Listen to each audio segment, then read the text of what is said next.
Buongiorno a tutti signori, bentornati sul nostro canale I Signori di Napoli. Abbiamo importanti novità che riguardano il nostro Napoli, in particolare il Napoli che si andrà a creare quest'estate in vista della prossima stagione. Attenzione signori perché siamo di fronte a un ribaltone molto ma molto importante. Detto questo signori, prima di scoprire tutti gli ultimi aggiornamenti sul nostro Napoli vi ricordo di iscrivervi sul nostro canale, di attivare la campanella delle notifiche e se vi va vi potete abbonare per sostenere la nostra redazione. Allora signori, fuori Conte, dentro Allegri e non è il 2014 e non è la Juventus. 11 anni dopo lo switch operato dai bianconeri che dopo le dimissioni dell'allenatore leccese si affidarono, come ricorderete, al tecnico toscano.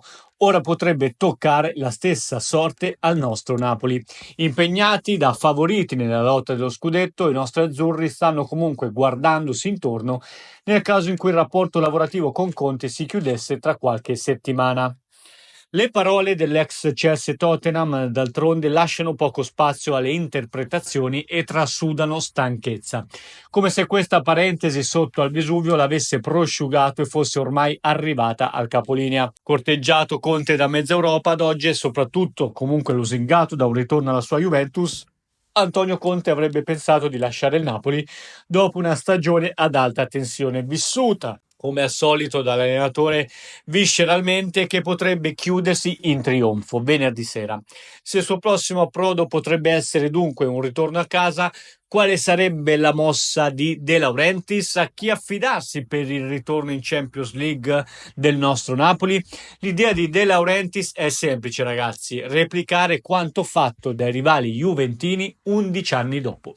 Per questo motivo, tra i tanti nomi accostati alla panchina del Napoli, è sempre più quello di Massimiliano Allegri, il profilo più autorevole e caldo per la successione.